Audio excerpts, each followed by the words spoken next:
What is up, guys? So today we're going to do part 3 of the Taxman documentary. Look at that back. Look at those hips. Sexy. So just a quick recap. Brian has decided to run for mayor of the city, and when they asked him how he's going to clean up the streets, he says, I don't know, but I will try something. Which sounds like a winning formula to me. I'm sure it'll involve him breaking somebody's jaw in 5 places. So let's get into it. Let's see what he's up to. Their jobs and the police. Obviously, as high-ranking police officers don't like the thought of Joe Public phoning me. I'm on about your average person phoning me to sort things out for them because they've got no... Yeah, they're probably not happy about a steroid-fueled, crack-smoking monster running around kicking doors up. And they've got no faith in the police. Cockerill for the mayor. Vote for Brian. Look, the taxman, Cockerill. Vote for Brian for safer streets. The man's running around kicking doors off and robbing drug dealers, but vote for Brian for safer streets. The taxman wants to send a message to the wider community. He's putting his muscle behind a campaign for mayor and believes no one is going to stop him. I'm running for mayor next year in Middlesbrough. I wonder if you vote for us. My name's Brian Cockerill, and this is the polling thing we're doing. Just to stop the drugs on the streets and everything we're going for. Stop the drugs on the streets.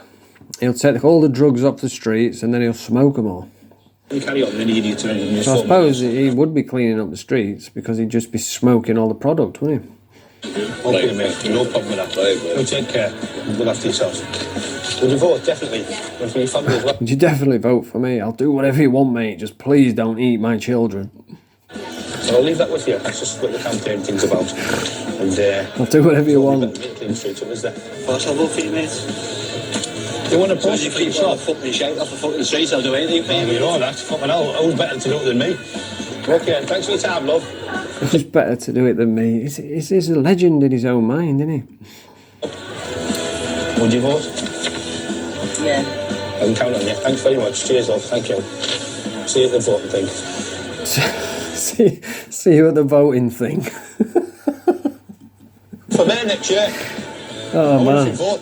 check this guy out. Nothing screams council estate like boarded up windows and some fat guy with his top off when it's not even sunny.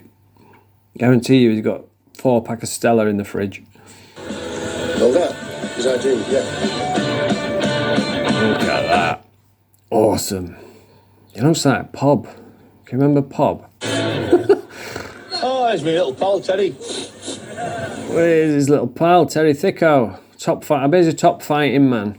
Cockerill can certainly count on Terry's vote. Terry also has a reputation for being a tough fighter. Yeah, I knew it. We've been friends a long time, right? And in honesty... Can you remember that movie, Kes? With that little kestrel in it? He's there, look. It's Kes. He's all grown up now. He doesn't bully people. He sees injustice. No, he don't bully people. He just chops the toes off, kicks the door in, runs in, takes all the stuff, chops the toes off with pliers and beats everyone up. But he's definitely not a bully. I didn't see people abusing people. He's got a heart to go. But the same kid, right, you can't play games with because he's a monster when he needs to be. Well, that is true. I just can't imagine it's a good idea to upset Brian.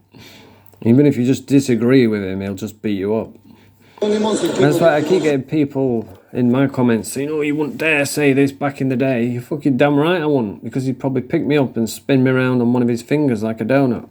He's a monster of the T-side, but he's my pal and he's a gentleman. Yeah. Friendship and loyalty mean the world to me. You can't put a price on it. And It looks like he's been pumped up with a bike pump, doesn't he? honestly, in trouble, it's like sometimes you dig through a man full of shit before you find... That's some physique, that, isn't it? And do you know the way he goes on saying he was massive back in the day? I mean, yeah, he's bigger than the average dude, but he's not Ronnie Coleman, is he? The way he talks, you'd think he was like Dwayne Johnson, The Rock. He's just slightly swollen. I wouldn't promote violence with anyone, but sometimes, we don't live in an ideal world. We live, in an underworld situation. But, friendship and loyalty is a major thing in Teesside. Brian, I'm going to go in because... Okay, mate. Yeah. Okay, boys, we'll sort it out. I've had a couple of nice... All right, lads. Okay, no problem. Hey, Catalogue, look.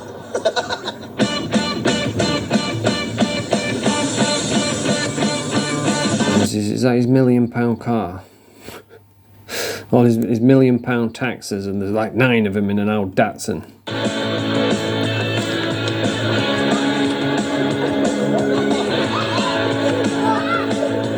If elected, Brian promises a novel approach to fighting crime. Here we go. This is his Brian's idea of fighting crime. Let's see what he comes up with. I can't actually remember what he says. Car crime is a major problem throughout Teesside. Car crime. But Brian has his own ideas on how to deal with it. It looks to me like there's been a chase and the car's been smashed in there, obviously. Ambulances and everything. Just give chase to a stupid car thief. The person panics, drives like a maniac to get away from the police, hits someone, kills them. For what? A stolen car. I don't just let them get away with the fucking car and get the car later on into being abandoned. Yeah, just let people do what they want. To me, it's a ludicrous thing. There was a woman killed not long ago. The daughter lost a leg and the woman was killed through a daft car chase. The car's worth, what, a couple £100 or something. I actually kind of agree with him on that one. You know, if it's like someone's nicked an old car and they're driving erratically, just let them get away, take the number plate. There's plenty of ring, mind you, they didn't have ring doorbells back then, did they? Well, Brian didn't need them.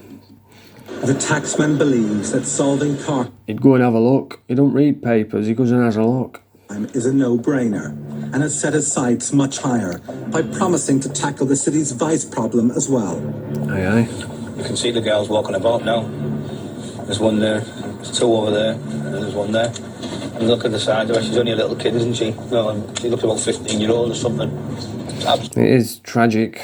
Working girls, I got brought up around working girls. I've seen what they go through. It's not nice. They get battered, they get beat up.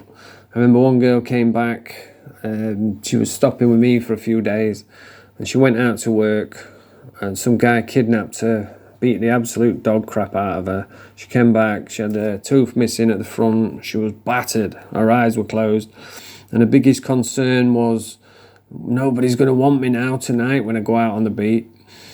Tragic. So let's see what Brian's going to do to help these women. Shame. It gives you a lump in your throat type of thing when you see them right here. They've got to be 12, 13, 14-year-olds. I mean, they're full of makeup and still look like little kids. And this is why I want to run from there, you see. That how will help them kids. I don't know exactly what 100% what to do, but at least I would. So there you have it, guys. He's going to help the kids. He's going to help the prostitutes. He's going to stop the car chasers. But he doesn't know how. But he'll do something. My best to do something, look into it, you know. And he's going to look into it. That's it. Coming from Jamaica, I mean, the streets good as solved. There's only me doing something about chasing them back. I mean, all right, it might be vigilante. Chasing them back? What is he on about? At least I'm trying. And people are asking me, saying, please, can you do this? And I'll do what I can. I'll do my damn. So he thinks, like, he sees himself as like Batman, doesn't he? Because people phone him up and say, someone's nicked my car, so Brian goes and beats him up and gets the car back. So I suppose he is the law of the streets in his own little way. And I won't say no and I won't say yes. I'll say I'll do my best for you. I'll see what I can do. So you're Robin Hood? I'm like, yeah, Robin Hood. But even he wore a mask. Brian's one-liners are legendary, aren't they? Where's he getting his hair cut? Oh no, it's dinner time. Thank you, love. Smashing that. Another one under the Tell you what, I'm surprised he's still alive. The amount of food he used to eat back then. We're going to get into that a bit later on when he goes on holiday. It's hilarious. What's that? Spag ball, bit of spag ball. The taxman, who doesn't drink or smoke, says he believes in old-fashioned Doesn't drink or family smoke, values. he just fucking blazes crack. A woman's place is in the home. But I'm pretty sure that's smoking. Children should be equipped for whatever life may throw. Look at that. He's got a Pamela Anderson barbed wire tattoo. Go on, Bri. Pamela Anderson barbed wire tattoo, rocking frosted tips. His only son, Jordan, has just turned 15. Oh, I'm not interested in that. Size is important. He admires the big things in life, be they man or beast. He believes his great stature makes him untouchable. Yeah, well, that's not entirely true because he got jumped by Paddy Conroy and his buddies, didn't he? Nearly lost one of his legs. Hey, wrap it in now. Oh, he's here, look. Wrap it in now. Wrap it He's still got them tracky bombs on. They must be his favourite pair. in now. I'm telling the both of you. A fight has broken out in a local pub. Jordan is there and the taxman is worried. There's been about 200 people in there. My son was in there, loads of kids have been in. And the Stockton kids in Stockton Town Centre started fighting with the lads from Ingleby Barry. I've heard about it, so I flew around. There's about 40 police officers here earlier on. They tried to stop me coming in, so I just threw them out the way. So get out the fucking way. So the coppers stood around. Get out the fucking way. Old Brian comes in with his cape on. I'll solve this. Fucking son's in there. And he said, right, I said, get out the fucking way. And then I walked in and my son's read the brains to get out before the trouble kicks off. He's gone there, but I've come in, his kids all come. He's got a nipple on, hasn't he? Must be Busting cold. noses, in it with glasses, his lad's been stabbed. And it's just been a mad case, but they're all like 18-year-olds. See, he's out of breath just from swinging his arms around. I can imagine in a proper fight, you know, I don't mean going around slapping like junkies and, you know, drunken idiots. In a proper fisticuffs with another dude his same size, who's, you know, done a bit of training, who actually wants to fight. I can imagine Brian would get absolutely destroyed. In fact, I'll tell you how it'd go if Brian fought someone in a ring. Brian would come out, he'd start throwing haymakers, because he is a big puncher. If you see him on the pads, I don't know if that's in this documentary, but there is a video of him on the pads, and you can see he can really swat. He's actually quite fast as well for a big dude. And if he connects, he'll probably knock your head clean off into the crowd. But if he doesn't, if a trained fighter like tucks up and rides the shots and uses his arms and elbows, Brian would be exhausted after like one round. He probably wouldn't even last one round. He'd last like 60 seconds, throw about 60 punches, and then he'd collapse on the floor, exhausted. He'd probably turn his back, go to one knee, and get beat. Because steroids, the cardio is rubbish when you can see he's breathing heavy just from walking there, just from standing there. Had a few drinks and thinking like they can fight 10 men. None of them could fight sleep. How many people I'd stab? A couple or just one? Just Richie. Yeah. Like they were brawling around here and I went over to split them up and then the lad swung for me. So as he swung for me, I was like, so I started swinging. And as he swung for me, I started hitting him. Yeah. I was like, pounding. See, even the women are out in the streets fighting. I did as I could, and then next thing I knew, he got glass, and then the ambulance and police are here. That sounds like a fun night, doesn't it? Look at him holding up a bloody shirt like a trophy. It's like holding it up like a trophy, like Rackpull holding up his junk food to the camera. Young Jordan has bagged the stab victim's bloody shirt. What was that? The lad who in glass? What's that? 13 minutes. Oh, we didn't play football. Oh, another couple of minutes. Look at Lecoq. Everyone fights, I suppose, but... That's the Lecoq Sportif t-shirt, innit? Fucking hell, I haven't heard of that for years. Not like this, not with bottles and knives and things. And they're all pissed. No, you just use pliers and... chop limbs up. Not interested in these. Jordan's best friend. I never have. I was like, disappointed. Look at that fighting pose. And now you'll be shot dead. There's no quibs Oh, about that. let's see what his story is. Morals. He was like, oh, why did Dad like that? Boast about him. And I was like, disappointed, not like that. He's your dad, you know. I wonder what's happened to this young chap. About your dad. Does anyone know? Is he locked up? Probably in jail. You come here, just hypothetically speak, and you come to her or Jordan, I could make a fuck. Jesus, she's like a blind girl, doesn't she? I'm still into her though. Does anyone know her number? Is she single? Dead. Is she into ex-junkie losers? No quibs about that. I want no morals about doing it. If you tried to hurt my family, I wouldn't think twice about it. Okay, now. That's some pose, that, isn't it? So the cockerel fighting pose. Ooh, that's not a good angle.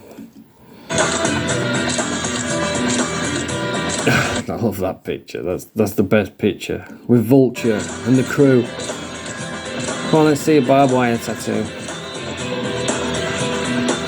in some quarters in this town, a certain layer of society, you're the law. Yeah. And did the police recognise I am the law. He's Judge Dredd. that? But did the police... I think they know that as well, and I think a lot of high-ranking police officers don't like the thought of me having more power than them, and that's the whole top and bottom of it. It's a game between you and the police, isn't it? It's a cat and mouse game, isn't it? But I can't afford to be caught, can I? So, but I think I'm the cat. Yeah, but you've never been to jail. You've only done like 3 months. They're the mice. It's a game where the taxman, for anything from a few hundred to several £1,000s, sets himself up as judge and jury. His is an alternative Judge justice Dredd. system that's used by those... Look at that, cockerel securities. Oh no, he's not doing that thing, is he, where they go around making people pay for his security. We used to have one round here. They'd pay like I think it was like £1 a week or something, and they'd drive round in an old van securing the streets. He was just a couple of ex-gangsters. He's probably doing that. who've lost confidence in the police. We had a break-in and I told Brian about it, and we've got CCTV up. Oh, and called Brian, innit? He came round and broke it up, didn't he? From the police, the last time I showed the police. Oh, police, innit? Because the footage wasn't that accurate. You couldn't pinpoint the person. Showed Brian did, though. It took them, what, less than half an hour. Half an hour. We looked at the... But anyway, that's part 3. If you like this video, press the thumbs up. We'll be back tomorrow with part 4. Bonjour.